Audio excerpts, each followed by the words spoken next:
Hello there. So now we are going to start with rheumatology and let's go for it now. So first scenario, we have a 30-year-old man attending the GP surgery with pain at the base of his first right toe that started around 5 days ago. On examination, there is swelling, redness of the surrounding of the joint. He denies any fever. This is the first episode of pain at that area and there is no history of injury in that area. He has not taken any medication for pain relief. What is the single most appropriate first line management in this case? So this is a classical example of gout. And now we will study about gout here. Let's see if we also have a chart on this. Yes, we have.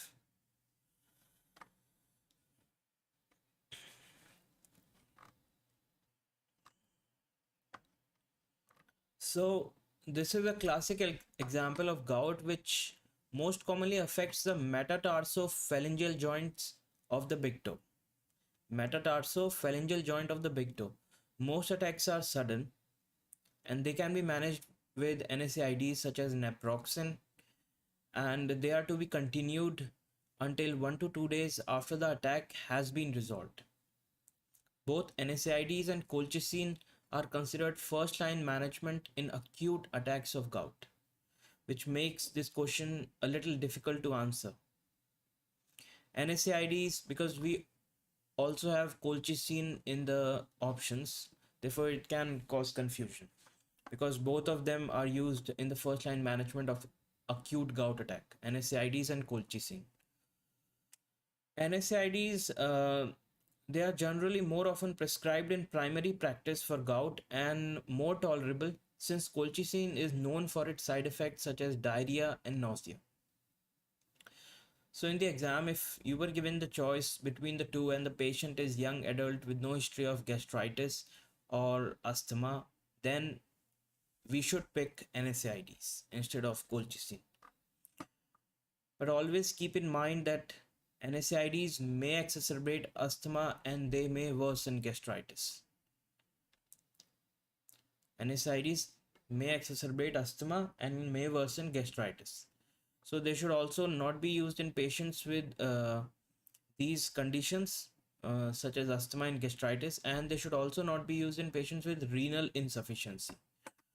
Proton pump inhibitors are often prescribed together with NSAIDs for gastric protection, especially in the elderly patients, where use of NSAIDs should be with caution. So we can prescribe proton pump inhibitors along with NSAIDs in especially in elderly patients for gastric protection. Now, allopurinol is used to prevent recurrence of gout. It is not used to treat acute gout. So this is very important to remember that allopurinol is not the cure for gout. It is not used for the treatment of gout. It is used to prevent recurrence of gout, not to treat acute gout. Corticosteroids do have a role in gout that does not respond to NSAIDs or colchicine. They can be given as a 5-day course of oral tablets and injected into the joint or injected intramuscularly. So these corticosteroids can be also used in patients who are not responding to NSAIDs or colchicine. And these corticosteroids are given on a 5-day course of oral tablets that can be injected into the joint or injected intramuscularly.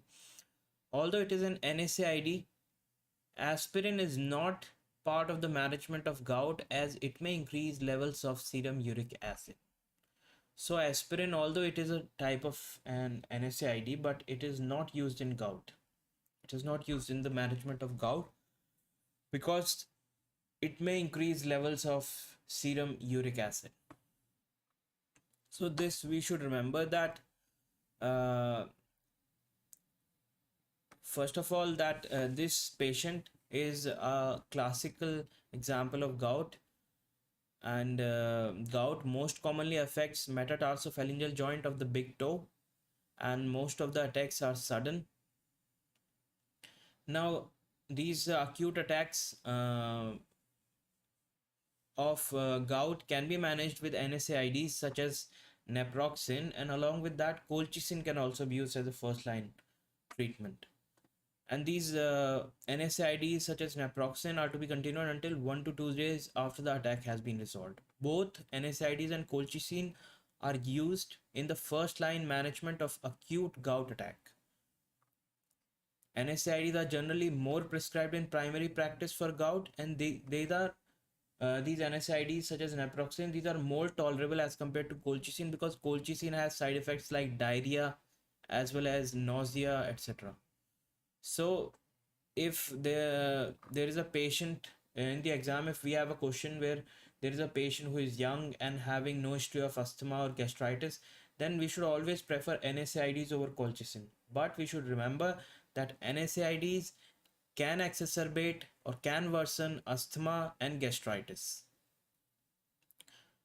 And also, we should use NSAIDs with caution in patients of renal insufficiencies.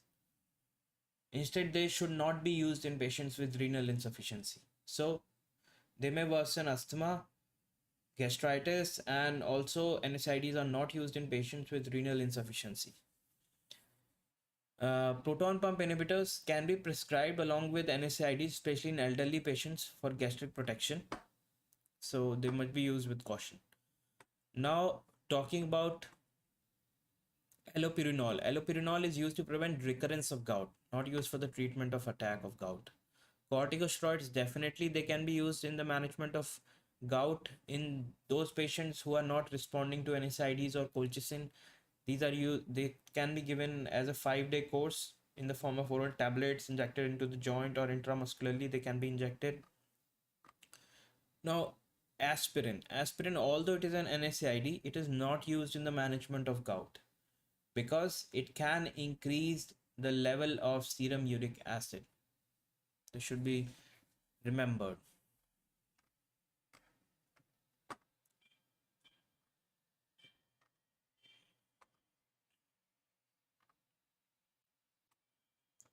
So the conditions where NSAIDs should be avoided are asthma, gastritis, renal failure, also heart failure, hemophilia, and who are taking lithium, because it can cause lithium toxicity. Now let's study about gout.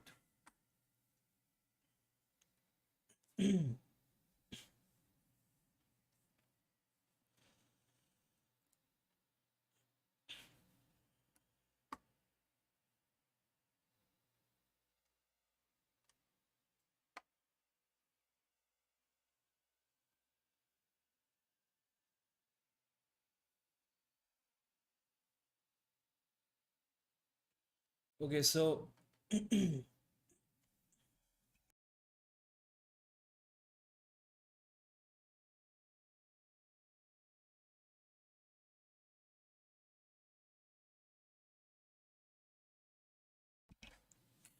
okay, so gout, it is a disease which affects middle-aged men and present most commonly with acute monoarthritis. The metatarsophalangeal joint of the first toe is most commonly affected, podagra accounting for half of the cases, but other joints like the knee joint, ankle joint, then PIPs or DIPs, that is proximal interphalangeal joints or distal interphalangeal joints, they may also be initially involved. So knee joint, ankle joint, proximal interphalangeal joints or distal interphalangeal joints,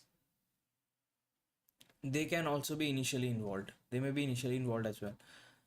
But most commonly affected is metatarsophalangeal joint of the first toe, or podagra, most commonly affected. Now the first episode commonly occurs at night with severe joint pain, waking the patient from sleep. Okay, so the first episode commonly occurs at night with severe joint pain, waking the patient from sleep. The joint rapidly becomes warm, red, tender, and it looks exactly like cellulitis. Without the treatment, the joint pain goes away spontaneously in 2 weeks. So the pain also goes away within around 14 days, around 2 weeks, spontaneously without any treatment. So, how we can remember gout, meet the toe, gout, metatarso, metatarso-phalangeal joint. Gout, meet the toe, gout, metatarso-phalangeal joint. Now, certain events which precipitate gout sometimes precede the attack. Question writers very commonly gives a scenario where a person has consumed excessive amounts of alcohol, or they have started taking diuretics such as thiazide diuretics or furosemide, etc. Now, diagnosis. Diagnosis is made by the analysis of synovial fluid first. Second, serum uric acid during the acute attack may be normal or low. So, two tools are used for diagnosis. First, it is made by the analysis of synovial fluid of the joint. Second, serum uric acid during the acute attack may either be normal or low. Remember that it is common that questions ask for the diagnostic method of acute gout. Serum uric acid should never be the answer for those questions in acute gout, because serum uric acid level is of no value in the diagnosis of acute urate arthropathy.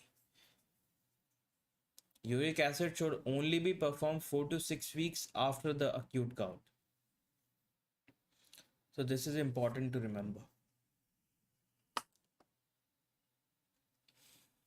It is only the analysis of synovial fluid which is the most important tool here in the diagnosis of acute gout, not serum uric acid level, because serum uric acid level during the acute attack may either be normal or low. And we have to remember that in case of acute gout, in diagnostic methods, serum uric acid should never be the answer, because serum uric acid level is of no value in the diagnosis of acute urate arthropathy. Uric acid is should always be performed around 4 to 6 weeks after the acute gout attack, not during that time. Around 4 to 6 weeks after the acute gout. Now, treatment. Acute management. First is acute management, then there is chronic hypouricemic therapy. In acute management, it includes NSAIDs, colchicine, intra-articular steroid injection, that are corticosteroids. So NSAIDs for acute management, NSAIDs, colchicine, and intra-articular corticosteroid injections, intra-articular steroid injections. Now, chronic hyperuricemic therapy. For chronic hypouricemic therapy, allopurinol should not be started until 2 weeks after an acute attack has settled, as it may precipitate a further attack if started too early. So, allopurinol should not be started until around 2 weeks after an acute attack has settled, has resolved, because it may precipitate a further attack if it is started too early. NSAIDs or colchicine cover should be used when starting allopurinol.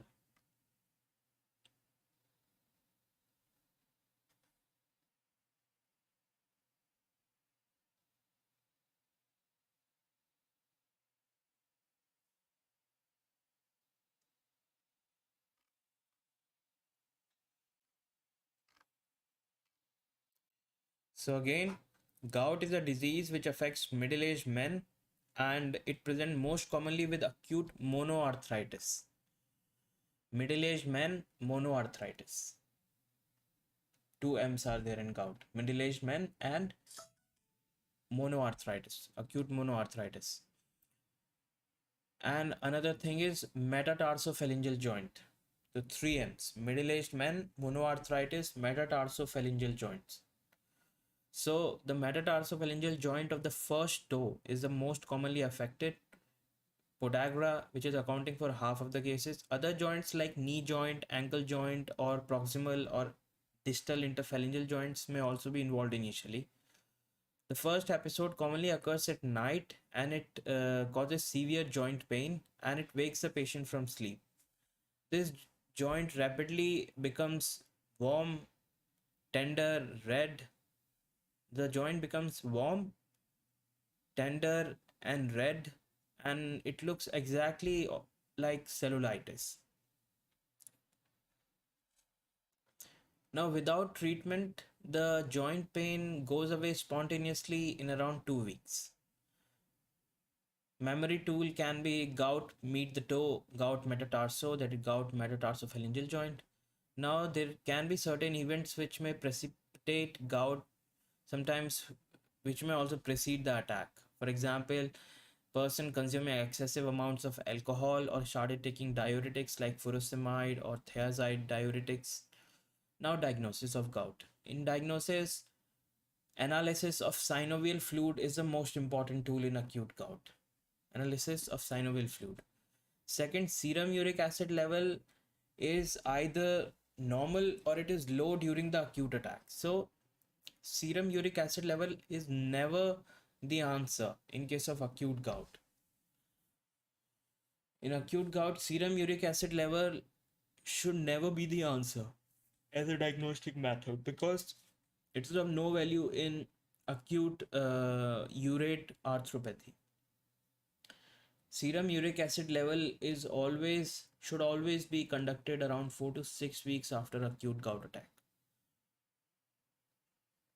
At that time, only analysis of synovial fluid is of importance. Serum uric acid level is of no importance in acute gout attack because it may either be normal or low, and it has no value in acute urate arthropathy.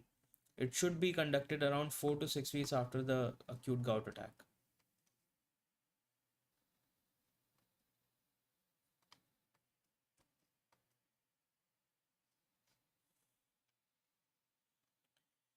Now, treatment.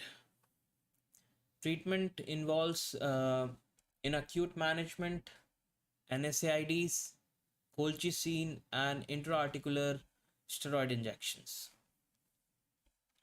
NSAIDs, colchicine, intraarticular corticosteroid injections.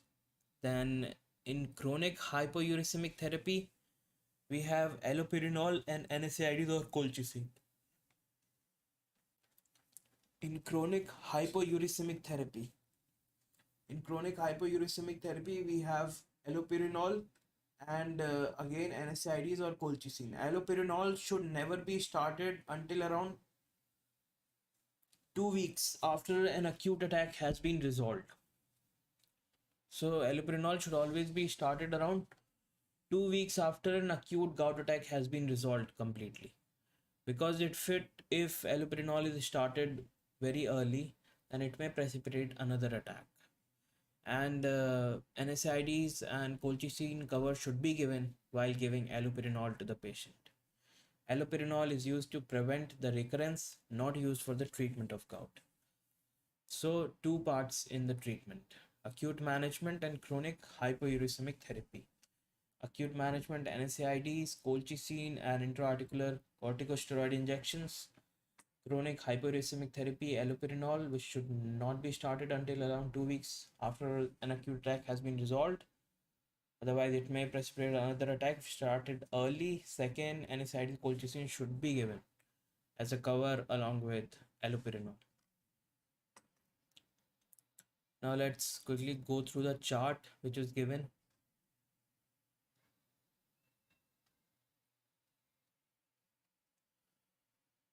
Now in gout, for the risk factors are diet, that is meat and alcohol. Second,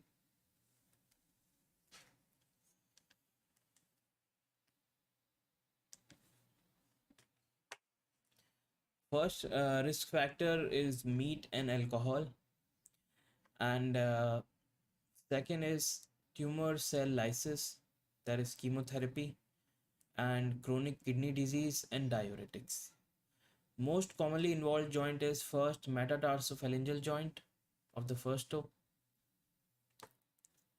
metatarsophalangeal joint of the first toe, of the big toe.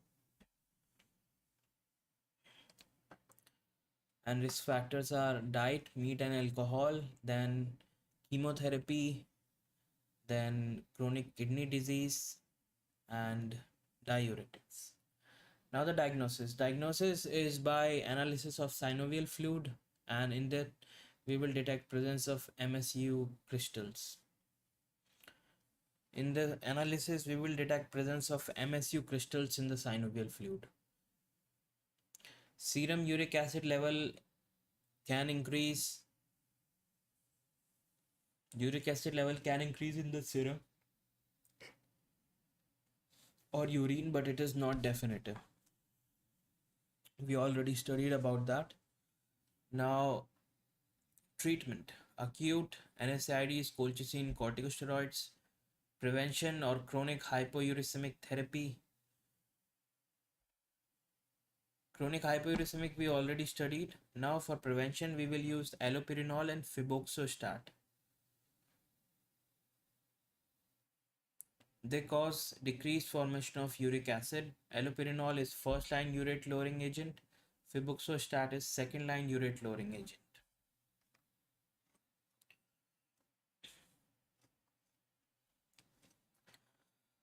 So preventing agents, for prevention of gout we will use allopurinol and febuxostat. Allopurinol is first line urate lowering agent, and febuxostat is second line urate lowering agent.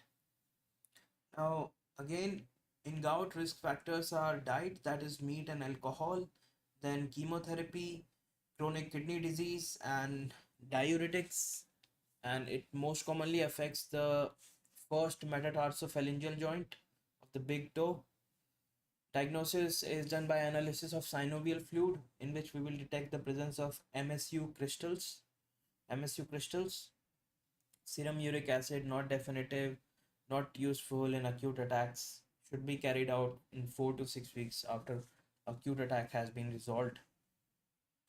Now for treatment for acute attack, NSAIDs, colchicine, intra-articular steroid injections, corticosteroid injections, and then chronic hypouricemic therapy we will use allopurinol, but only after 2 weeks after acute attack is resolved, not before that, because if started early it can lead to it can precipitate uh, an attack of gout.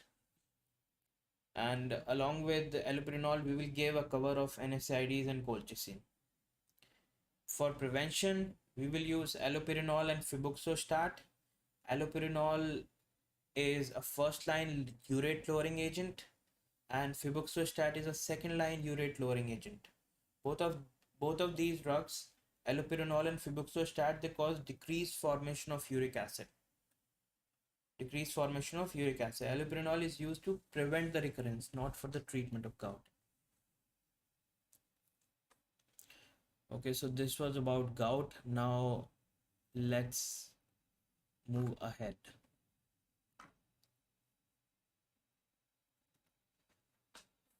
Now we have a 38-year-old man recently who had an appendectomy and has now developed severe pain in his right big toe.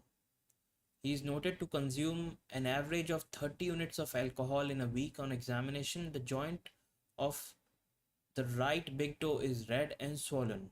What is the single most likely diagnosis in this case?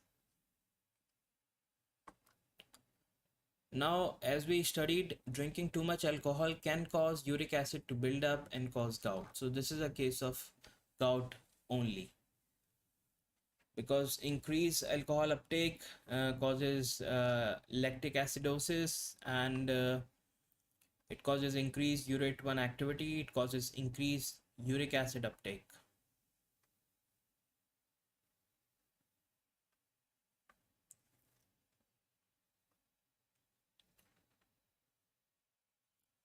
So as we studied in the risk factors, diet, meat and alcohol. Another risk factors were chronic kidney disease, then diuretics and chemotherapy. So there we studied alcohol intake can precipitate gout because it can cause uric acid to build up, therefore can lead to gout. So this is a case of gout itself. Let's move ahead. So one thing we have to study that for the diagnosis we studied detection analysis of synovial fluid, and in which we detect the presence of MSU crystals. These are needle shaped crystals with negative bifringence, whereas in pseudo gout we will have rhomboid shaped crystals with positive bifringence.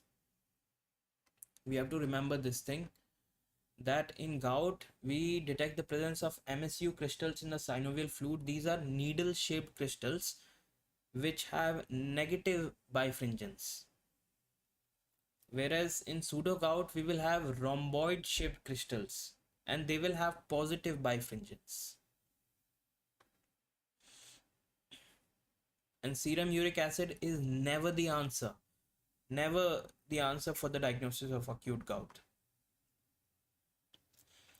Gout can also be precipitated by surgical trauma, also by alcohol. Alcohol prevents the uric acid excretion, so it can lead to monoarthritis affecting the big toe.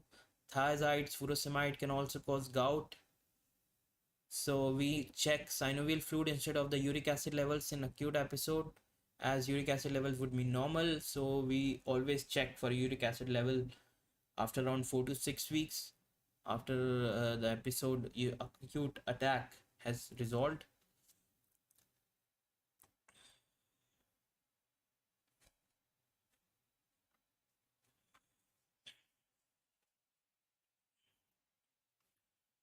And also here appendicectomy surgery is also mentioned here, since surgical infection, trauma, alcohol, aspirin, thiazide diuretics, dehydration, red meat, seafood are all risk factors to precipitate an acute episode of gout.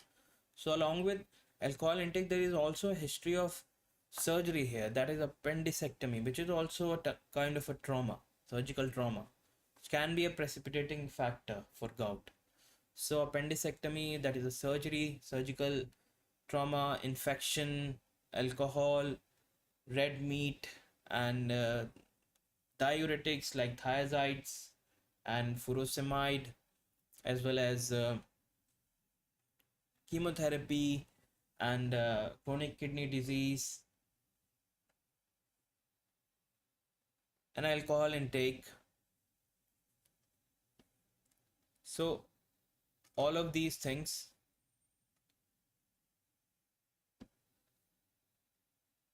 can precipitate gout.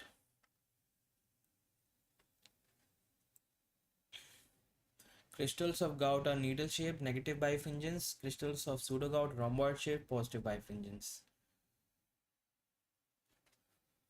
Pseudo gout usually involves larger joints that are like knee joint, ankle joint, and there is also history of hemochromatosis or hyperparathyroidism. Otherwise, uh,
So, so we were studying that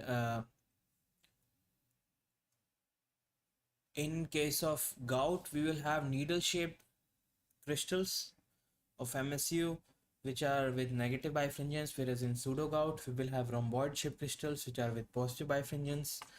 Pseudogout will usually be found in larger joints like knee and ankle, and there will be a history of hemochromatosis or hyperparathyroidism. So we have to see for cells, culture, and crystals. Gout, pseudogout, and septic arthritis to differentiate between them. So let's move ahead now.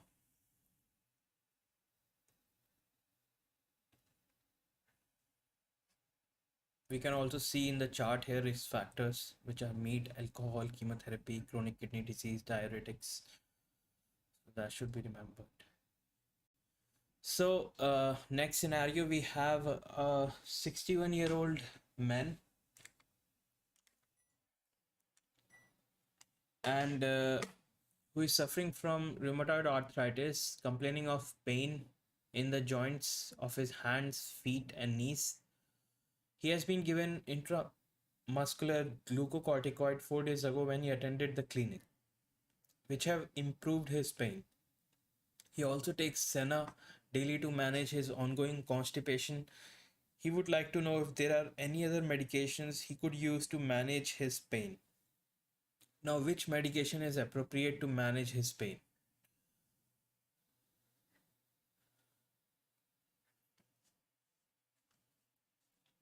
So, this is a case of rheumatoid arthritis, hence, we will study about it now.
Let's see if we have a chart on this.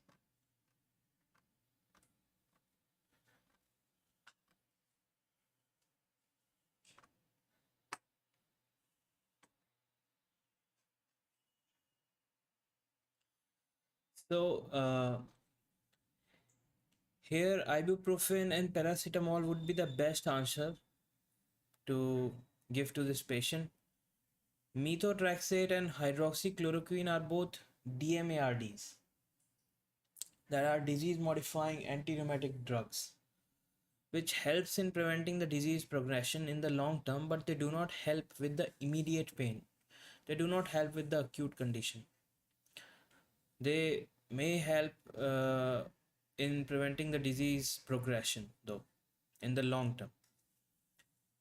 So, because here it is being asked which medication is appropriate to manage his pain specifically. So, for that case, ibuprofen and paracetamol would be the answer. Paracetamol alone is not suitable for severe pain. The patient also suffers from constipation, therefore, codemol is not a suitable option as it will worsen the symptoms of constipation. This is another option given here. So now let's study about rheumatoid arthritis. Now, rheumatoid arthritis, it is an autoimmune disease which is characterized by chronic inflammation of joints. The inflammation will eventually lead to the destruction of the joint as well as the tissue surrounding the joint. So, rheumatoid arthritis, it is an autoimmune disease characterized by chronic inflammation of the joints. This chronic inflammation will eventually lead to the destruction of the joint as well as the tissues surrounding the joint. Now, presentation. First, articular manifestations.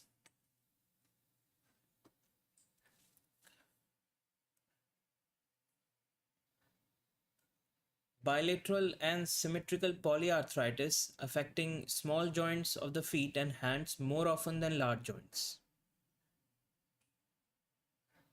So, articular manifestations, first of all, we have that bilateral and symmetrical polyarthritis is affecting small joints of the feet and hands more often than the large joints. Second, most commonly the affected joints start with metacarpophalangeal, proximal interphalangeal, metatarsophalangeal, followed by wrist, knees, elbows, ankles, hips, and shoulders.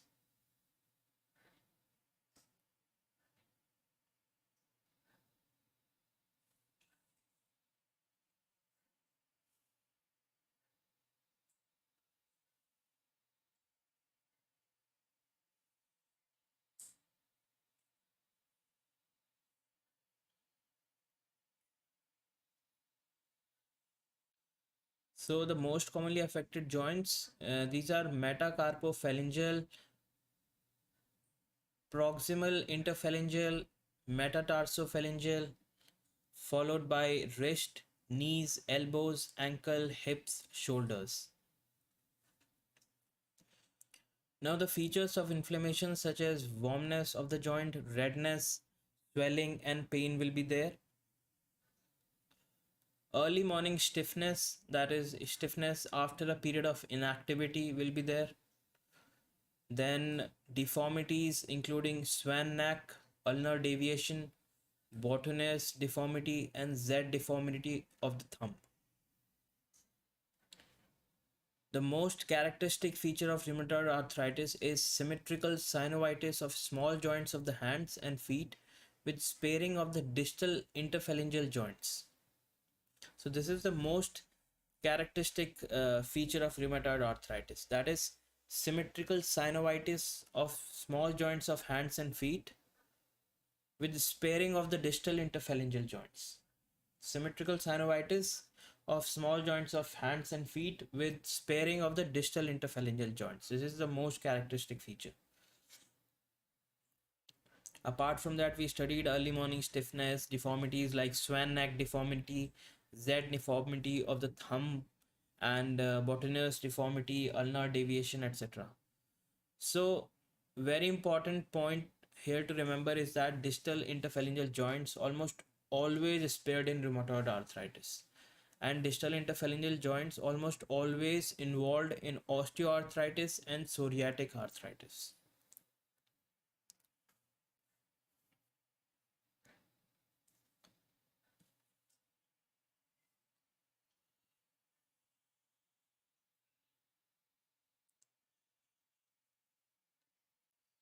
So distal interphalangeal joints are always spared in rheumatoid arthritis, and distal interphalangeal joints are always involved in osteoarthritis and psoriatic arthritis.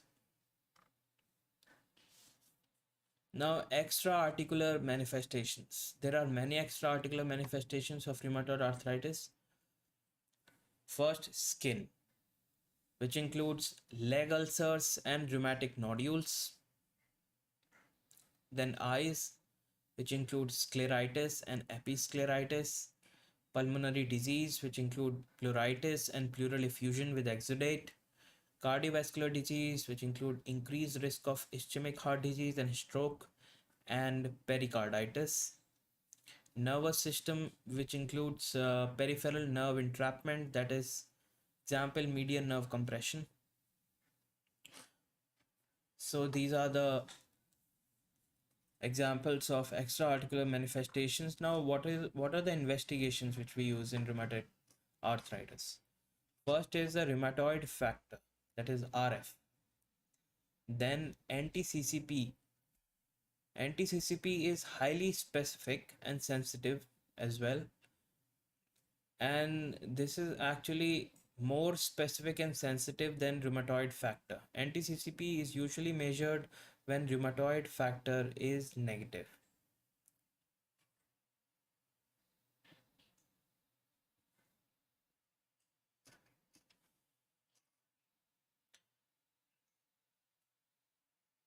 Now, elevated ESR and CRP.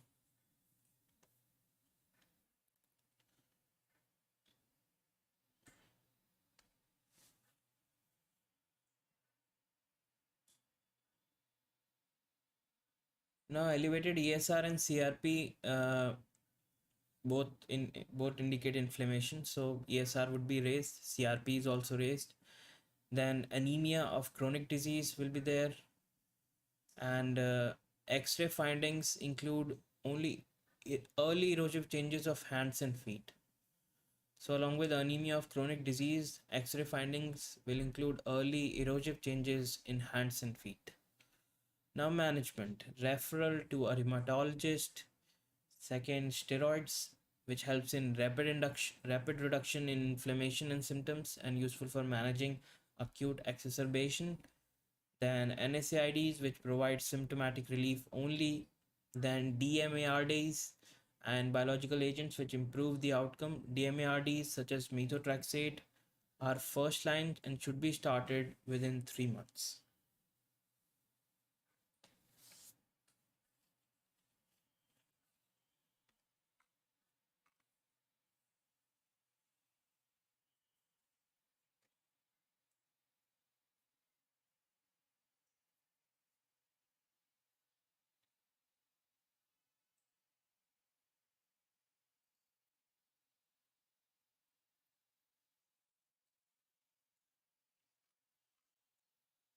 So again, rheumatoid arthritis, it is an autoimmune disease characterized by chronic inflammation of joints. This chronic inflammation of joints eventually leads to destruction of the joint and destruction of the tissue surrounding the joint. Now, presentation of rheumatoid arthritis, we will have articular manifestations. These are joint related manifestations and extra articular manifestations. In articular manifestations, first is bilateral and symmetrical polyarthritis affecting small joints of hands and feet more often as compared to the large joints. So, bilateral and symmetrical polyarthritis affecting the small joints of hands and feet more commonly as compared to the large joints. Second, most commonly affected joints are metacarpophalangeal, proximal interphalangeal, and metatarsophalangeal, followed by wrist, knees, elbow, ankle, hips, and shoulders. So the most commonly affected joints, these are metacarpophalangeal joints, proximal interphalangeal joints, metatarsophalangeal joints, followed by wrist joint, elbow joint, knee joint, ankle joint, and hip joint, shoulder joint. So these are the commonly affected joints. Now, features of inflammation such as redness, swelling, pain, then warmness of the joint would be present. Then there would be early morning stiffness. This stiffness is after a period of inactivity, so we will see early morning stiffness of the joints. Apart from this, we can also see deformities such as swan neck deformity, Z deformity of the thumb, boutonniere's deformity, and ulnar deviation. So these are the deformities which we will see: swan neck deformity, Z deformity of the thumb, boutonniere's deformity, and ulnar deviation. The most characteristic feature of rheumatoid arthritis is symmetrical synovitis of small joints of hands and feet with sparing of distal interphalangeal joints. This is the most characteristic feature. Most characteristic feature of rheumatoid arthritis is symmetrical synovitis of small joints of hands and feet. symmetrical synovitis of small joints of hands and feet with sparing of distal interphalangeal joints. So distal interphalangeal joints are almost always spared in rheumatoid arthritis, and these distal interphalangeal joints are almost always involved in osteoarthritis and psoriatic arthritis. Now, talking about extra-articular manifestations of rheumatoid arthritis. Extra-articular manifestations are in skin, we will have leg ulcers and rheumatoid nodules. In eyes, we will have scleritis, episcleritis. In lungs or in pulmonary function, in pulmonary system, we will have pleuritis and we will have pleural effusion with exudate.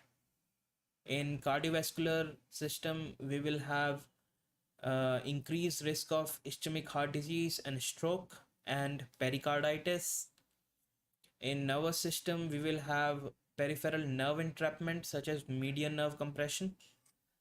Again, in skin, leg ulcers and rheumatoid nodules. In eyes, scleritis, episcleritis. In pulmonary function, pulmonary system, we will have pleuritis and pleural effusion with exudates. In cardiovascular system, we will have increased risk of ischemic heart disease, stroke, pericarditis. In nervous system, we will have peripheral nerve entrapment like median nerve compression, etc. Now, investigations. Investigations, first of all, is rheumatoid factor, RF. Second is anti-CCP. Anti-CCP is highly specific and highly sensitive of rheumatoid arthritis. It is in fact more sensitive and more specific as compared to even rheumatoid factor. So anti-CCP is more specific and more sensitive than rheumatoid factor. This anti-CCP is usually measured when rheumatoid factor is negative. Now, third thing is raised CRP and ESR level. Raised CRP level and raised ESR level. Then anemia of chronic disease. Anemia of chronic disease can be present. Apart from this, X-ray findings indicative of early erosive changes of hands and feet.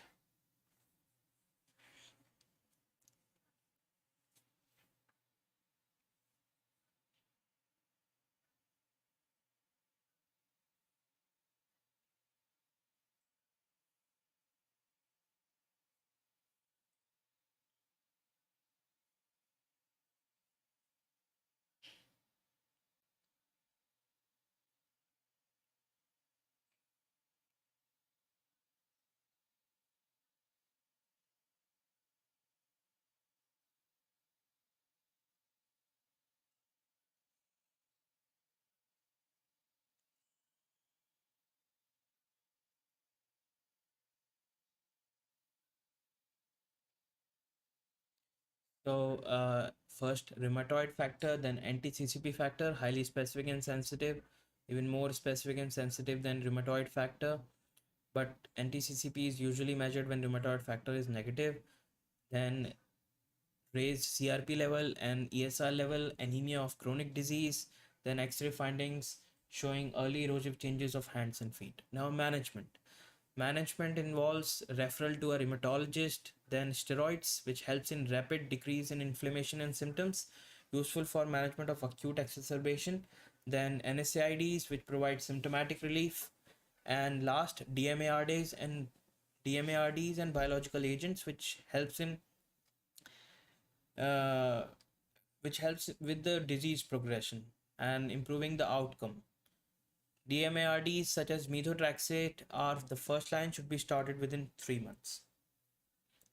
So treatment, first referral to a rheumatologist, second steroids, which helps in rapid decrease in inflammation, helps in management of acute exacerbation, third NSAIDs, which provide symptomatic relief, fourth DMARDs and biological agents, which helps with the disease progression, helps in improving the outcome of the disease. DMARDs like methotrexate are the first line and should be started within 3 months. So this is about rheumatoid arthritis. Now we'll go through the chart which is given here quickly. Now, as we see here, again presentation, Bilateral and symmetrical polyarthritis, second, joint stiffness in the morning. Then third, involvement of proximal interphalangeal joints, metacarpophalangeal joints, wrist, knee, cervical spine joints. Then swan neck deformity and Bottom's deformity and rheumatoid nodules. Investigations: raised CRP, raised ESR. Then normocytic normochromic anemia, anemia of chronic disease, normocytic normochromic anemia. Rheumatoid factor positive, anti-CCP factor positive, which is more specific. Management: NSAIDs for acute, corticosteroids in case of flare-ups, then DMARDs such as methotrexate and sulfasalazine. DMARDs slow down the disease progression and prevent deformities.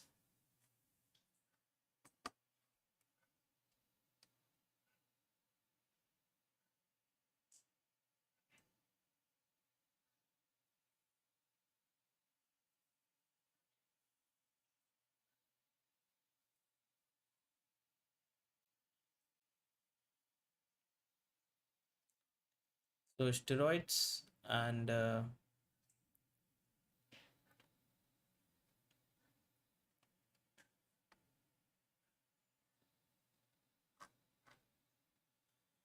referral to a rheumatologist. Steroids, which helps in reducing inflammation rapidly and managing the acute exacerbation. Then NSAIDs, then DMARDs such as methotrexate and sulfasalazine. DMARDs such as methotrexate and sulfasalazine help in slowing down the disease progression, improving the outcome, helps in preventing deformities. So they help in slowing down the disease progression, improving the disease outcome, helps in preventing deformities. Methotrexate and sulfasalazine, these are DMARDs. Methotrexate, which is the first line, should be started within 3 months. Now let's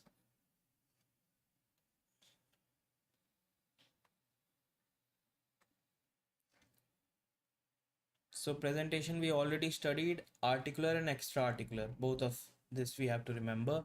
Then investigations we studied about anti-CCP, rheumatoid factor, CRP, and ESR, as well as X-ray findings and anemia of chronic disease, normocytic normochromic anemia, and anti-CCP being more specific and sensitive than rheumatoid factor. And we also studied about management. So now let's move ahead.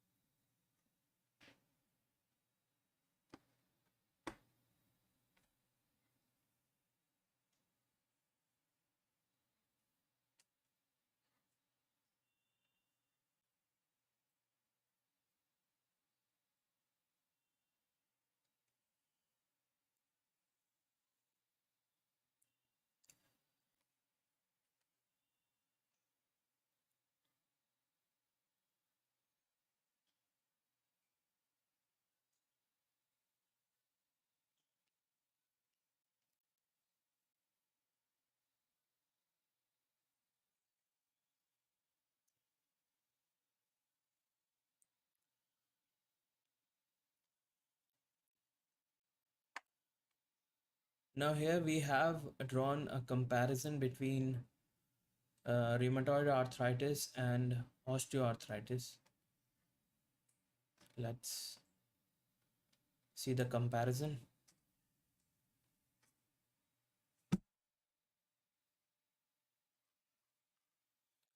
Now, one of the main differences in rheumatoid arthritis versus osteoarthritis is the joints which are affected.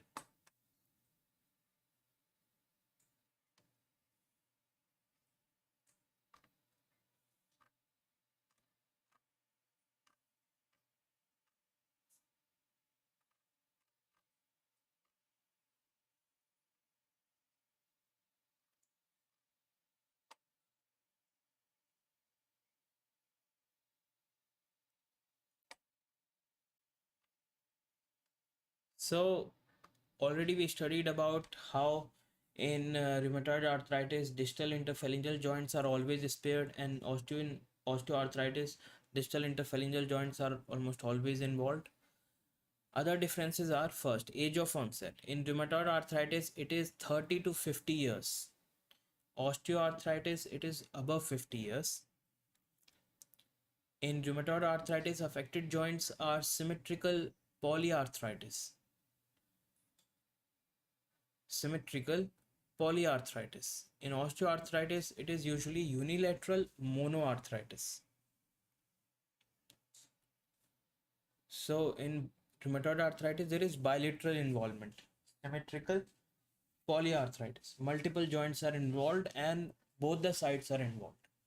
Multiple joints are involved and both the sides are involved. Bilateral involvement is there. Symmetrical synovitis. Symmetrical, we already studied most characteristic features. Symmetrical synovitis of small joints of hands and feet with sparing of distal interphalangeal joints. So here in rheumatoid arthritis there is symmetrical polyarthritis. In osteoarthritis there is unilateral monoarthritis. Now stiffness and pain.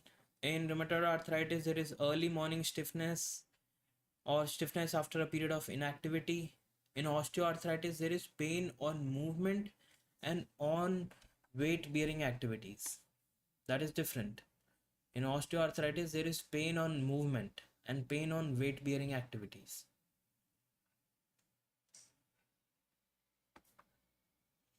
Now joints which are affected in rheumatoid arthritis, we already studied metacarpophalangeal, then proximal interphalangeal, metatarsophalangeal, followed by wrist joint, knee joint, elbow joint, ankle joint, shoulders, hip joint, etc. Whereas in osteoarthritis, it commonly affects hip and knee joint. In distal interphalangeal joint involvement, in rheumatoid arthritis, always spared. In osteoarthritis, it is involved. Now, Heberden's nodes. Heberden's nodes are absent in rheumatoid arthritis and frequent in osteoarthritis. Heberden's nodes are absent in rheumatoid arthritis, but these are frequently present in osteoarthritis. So again, age of onset is a difference. First is the age of onset, 30 to 50 in rheumatoid and above 50 in osteo. Affected joints, in rheumatoid there will be symmetrical polyarthritis. In osteo there will be unilateral monoarthritis. In stiffness and pain, in rheumatoid arthritis there is early morning stiffness or stiffness in the joints after a period of inactivity, whereas in osteoarthritis there is pain after weight bearing activity or pain on movement. Here affected joints are metacarpophalangeal, proximal interphalangeal, and metatarsophalangeal, and knee joint, wrist joint, ankle joint, shoulder joint, hip joint, and distal interphalangeal joints are spared. Here in osteoarthritis, it commonly affects hip joint and knee joint. Hip joint and knee joint commonly affects these two joints, and distal interphalangeal joints are involved. Heberden's nodes are absent in rheumatoid. Heberden nodes are frequent in osteo. Let's move ahead now.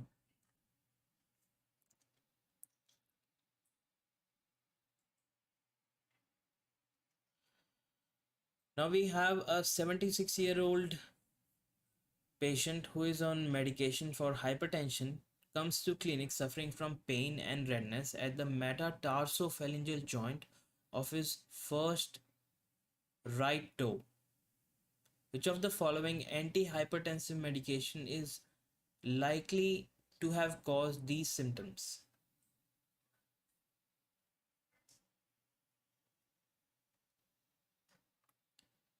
So diagnosis here is acute gout, and it is precipitated by Bendroflumethiazide. Bendroflumethiazide. That is the answer here. It is this bendroflumethiazide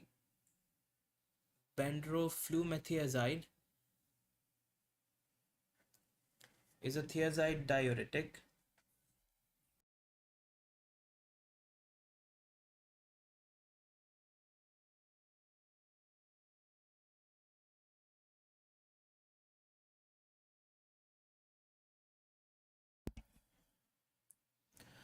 So this bendroflumethiazide is a thiazide diuretic used to treat hypertension. It has got role in the management of heart failure as well. Now we already studied in gout that there are certain precipitating factors, and one of the precipitating factors was antidiuretics, and these antidiuretics are like furosemide and thiazide diuretics, and one of the thiazide diuretics is bendroflumethiazide. This thiazide diuretic is used for the management of hypertension, and it is also important in the management of heart failure as well. So this has precipitated acute gout in this patient. So drugs precipitating gout are furosemide, alcohol, thiazide diuretics,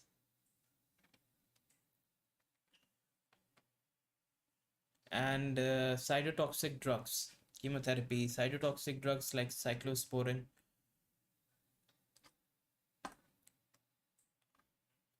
So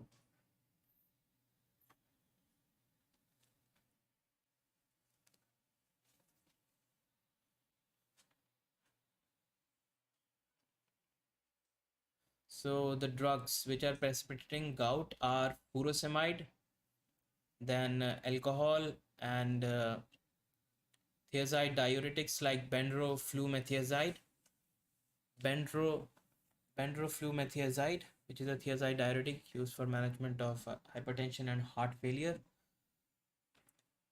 So we have to remember these drugs which precipitate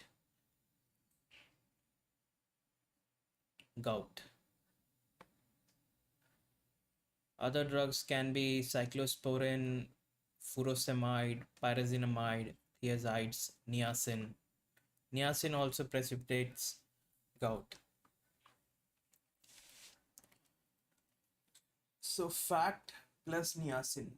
F for furosemide, A for alcohol, C for cytotoxic drugs or cyclosporine, and T for thiazide diuretics like bendroflumethiazide and niacin. These are the drugs which precipitate gout. We can remember like that. FACT plus niacin.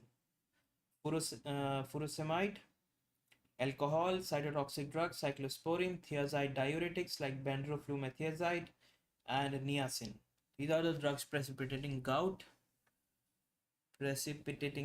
and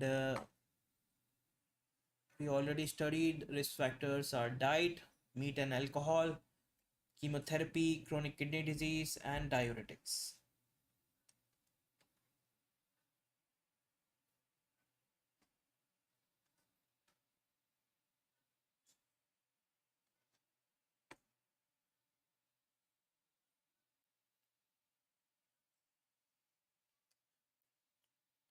Furosemide, alcohol, cytotoxic drugs, cyclosporine, thiazide diuretics, bendroflumethiazide plus niacin. Drugs precipitating gout. Okay, let's move ahead. Now we have a 65-year-old man having generalized rash, fever, joint pain, muscle pain. Medical history is significant for late onset asthma associated with nasal polyps. He recently has been diagnosed with heart failure. Eosinophilia was shown in his last blood test. A chest x-ray shows fleeting peripheral pulmonary infiltrates and bilateral multifocal consolidations. What is the single most likely positive antibody in this case? Now, this is a case of Church-Strauss syndrome. And Churg-Strauss syndrome is now commonly known as eosinophilic granulomatosis with polyangiitis, that is EGPA. Eosinophilic granulomatosis with polyangiitis, that is Churg-Strauss syndrome, or allergic granulomatosis. 30 to 40% of these patients are PANCA positive, PANCA positive, PANCA positive in Churg-Strauss syndrome, that is perinuclear staining positive.